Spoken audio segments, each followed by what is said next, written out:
The Big Ten 2026 football schedule was released, and let's talk about the more challenging schedules here first, Zach. The first one that catches my eye is poor Northwestern. Very difficult situation for Northwestern. They get a bye in week 2, and that's the only bye they get all season. If you notice, teams don't have multiple byes this year, the way the calendar worked out. Now, USC does because they only have 11 games scheduled. We'll see if they put another game in week 0 or something like that. But because of the whole Notre Dame thing and everything happened there. But Northwestern, they play South Dakota State. They get a bye. And then from there on out, it is Power 4 teams in one game against Ball State, smack dab in the middle there. I have concerns for Northwestern next season, Zach. Yeah, remember how last episode I said I felt good vibes for Northwestern, that they would get to 6-6 a year ago? Yeah. No good vibes. None. Absolutely none. Jeff, bookmark this. This is not going to be a good season for Northwestern. I'm sorry, Northwestern fans. And also, to be fair, the rhythm of Northwestern for the past 15 years has been great season, or at least good season, terrible season. Guess what? You had a good season last year. It's not going to be good this year. Yeah, I mean, it was kind of on and off like that with Pat Fitzgerald, and then you saw the good season, the bad season. Sounds like it might get back to that this year with the way things are shaking out here. That was the first one I noticed, Zach. What is another one that you noticed that looked pretty difficult? Yeah, I mean, I'll say Ohio State, and I think if you go from Texas to Oregon, there, Kent State is in there. My team, Kent State. If Philip were here, he would start giving me, major props. The normal major props, yeah. But Kent State and Maryland are kind of your gimmies. But Illinois at home, okay. But then at Iowa, at Indiana, at USC, Oregon, you do have a bye in there. But it's just. It would have been really nice to throw Northwestern in the middle of that and maybe Nebraska in the middle of that. I just think it's a lot of good teams and a lot of hard road games, which we knew that they were going to have a lot of hard road games, but in some senses, the spacing is okay. But I think anybody who looks at their schedule is like, Ohio State's got an easy schedule. They're out of their mind. It's a 9-3 type of schedule.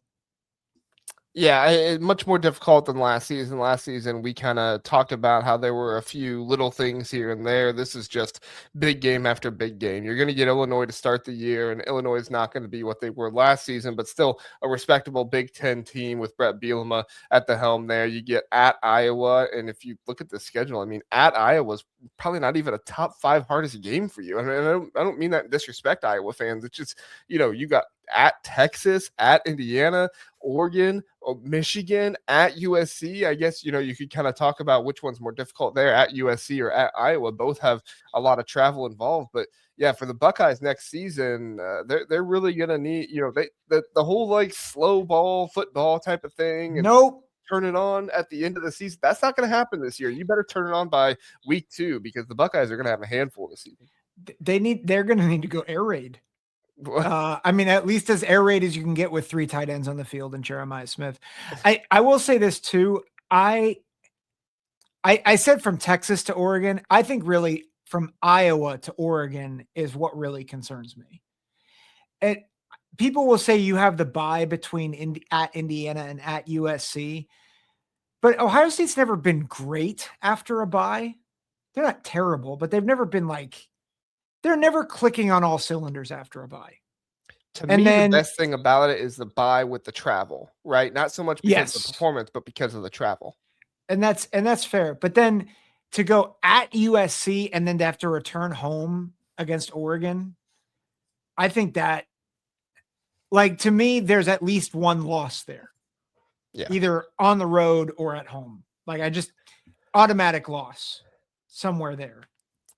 Max brings up the next team I was going to bring up, but USC facing Oregon, Washington, Penn State, three in a row in the first half of the season. That'll be a tough stretch, and it's not just it's not just that. Like you get Oregon, Washington, Penn State, you get the bye, then you get Wisconsin, and then you have Ohio State, another bye. Thankfully for USC, however, a team could fit in one of those spots. We'll see what happens, and then after that bye, you get Indiana. So like. At this point, you don't look at the Indiana logo on your schedule anymore and say, oh, break week will be fine. You look at that logo and you say, holy cow, defending national champions. If we're not careful, we can get blown out by 50 here and see what happens. So yeah, USC is not set up all that well. Michigan is actually not set up all that well either. Nope. Now they do get 8 home games, so that is very beneficial for them. But when you look at the teams they're playing, Oklahoma, Iowa, Penn State, Indiana, Oregon, Ohio State. I mean, UCLA could be good this season. You're talking about playing at Oregon, home against UCLA, at Ohio State to end the season. Those are your last 3 games. Yeah, Michigan's got some home games, and that'll be impactful. But overall, this is a schedule with a lot of tough opponents on it. Yeah, and then I think one other one, well, I'll say 2 other ones. I think one is just Purdue, but that might just be more the nature that Purdue is still building. Well, Purdue is interesting, right? Because they have the out of conference with Notre Dame in there. So you really only play one non-power 4 team because you have Wake Forest in there as well. And then like we talked about before we came on here, Purdue's most winnable games are on the road, which doesn't help them at all.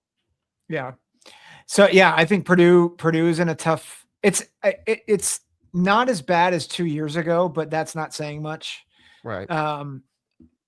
I think the fact that Notre Dame too is bracketed by 2 road games, it's like you're just asking for a loss against a winnable team in UCLA and then a loss at Illinois, compounded with probably getting beat up by Notre Dame.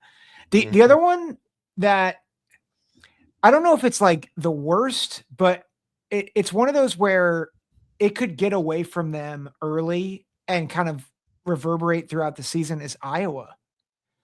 I mean, you've got Iowa State in your second game, and then you go at Michigan, home against Ohio State, at Washington.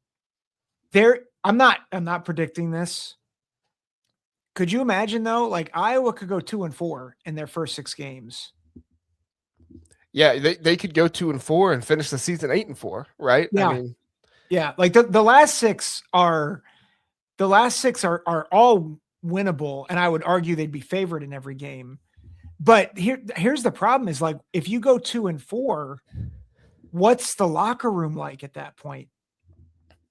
Because like do you start to hear like dissension? Do you start to feel, I mean, it's Kirk Ferentz, so I don't think it would go that way. But well, we also need to remember something to look out for. Yeah, we also need to remember this is not the same Iowa State team that they've played the last few years. This is an Iowa State team that doesn't have Matt Campbell, lost a whole lot of players. So ideally, Kirk Ferentz should be fine, but you're correct. It is a rivalry game that you need to be on the lookout for sure. Another one that I'm looking at, now they don't have a tough out-of-conference game. They do have their rivalry game, the Apple Cup against Washington State. But you look at this Washington schedule, man, to end the year, Penn State, at Michigan State, Indiana, at Oregon. Holy cow, I don't think anybody has a tougher November than Washington there. And then in addition to that, you're at USC. You have Iowa there in week 5 and 6. So, you have a little bit of a break with Purdue and then a bye week in Nebraska. But both of those games are on the road. You're talking about a Washington team that struggled on the road this season. Some of their most winnable games are on the road, against Michigan State, Nebraska, Purdue.